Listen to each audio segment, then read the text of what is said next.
Assalamualaikum warahmatullahi wabarakatuh. Kami dari kelompok belajar 1, kelas 6 SDN Margahit 13 akan menerangkan tugas organ pencernaan manusia dan hewan. Pertama-tama, kami akan menerangkan tentang organ pencernaan pada manusia. Penjelasan ini akan kita mulai dari mulut, kemudian kerongkongan, dilanjut ke lambung, kemudian usus halus, dan terakhir adalah usus besar kemudian anus. Yang pertama yaitu mulut. Fungsi mulut. Mulut adalah rongga terbuka tempat masuknya makanan dan air. Proses pencernaan dimulai dari mulut. Mulut berfungsi untuk mengunyah makanan menjadi lebih halus agar mudah dicerna.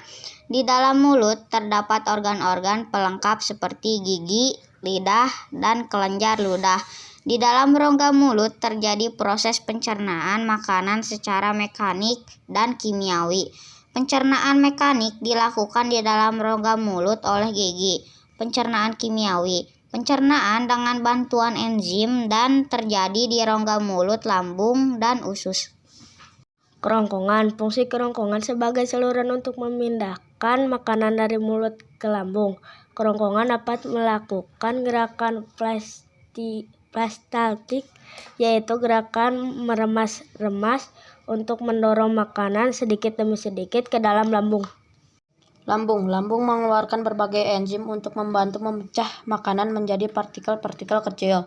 Bagian pilorus pada lambung mengatur pengeluaran kim secara bertahap ke dalam usus 12 jari. Lambung bergerak secara refleks, gerakan itu disebut peristaltik. Berdasarkan bentuknya, lambung dibagi menjadi 5 bagian, yaitu 1. Kordiak, 2. Fondus, 3. Badan lambung, 4. Antrum, 5. Pilorus. Lambung terletak di sebelah kiri bagian perut atas. Berdasarkan lapisannya, anatomi lambung terdiri 4 bagian, yaitu 1. Mukosa, 2. Submukosa, 3. Muscularis, 4. Serosa. Ileum, bagian terpanjang dari usus halus. Sebagian besar nutrisi makanan diserap oleh ileum. Besar. Fungsi usus besar adalah menyerap sisa cairan yang belum terserap dari usus halus dan sebagai tempat pembentuk vitamin K serta melakukan gerak peristaltik untuk mendorong tinja menuju anus yang akan dikeluarkan ke dalam feses atau tinja. Terdiri dari 4 bagian, yaitu sekum membantu penyerapan kembali nutrisi, kolon berfungsi mencampur saimi dengan enzim pada saluran cerna. 3. Rektum, bagian ini menyimpan limbah dari kolon. 4. Anus, bagian ini adalah jalan pembuangan sisa makanan yang sudah tidak diperlukan oleh tubuh dan gas-gas yang berbau disebut tinja. Kemudian penjelasan tugas tentang organ pencernaan manusia dan hewan. Apabila ada kesalahan dalam penjelasan materi, kami mohon maaf atas segala kekurangan. Akhiratul kalam. Wassalamualaikum warahmatullahi wabarakatuh. Hewan amfibi hidup di 2 alam. Contohnya katak. Susunan organ pencernaan katak terdiri dari mulut, kerongkongan, lambung, usus.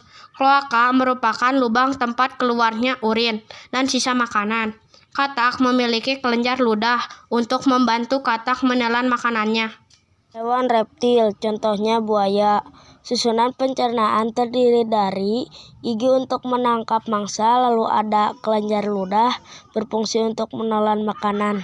Vertebrata, contohnya burung. Susunan pencernaan vertebrata jenis unggas terdiri dari paruh, rongga mulut, lambung kelenjar, tembolok, lambung pengunyah, usus, dan kloaka.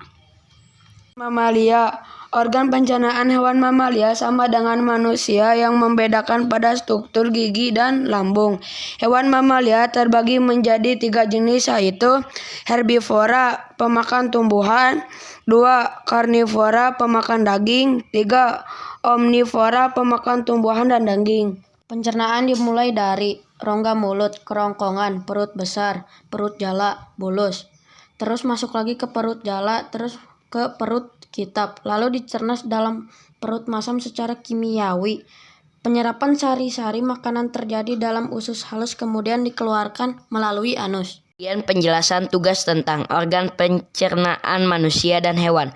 Apabila ada kesalahan dalam penjelasan materi, kami mohon maaf atas segala kekurangan. Akhiratul kalam.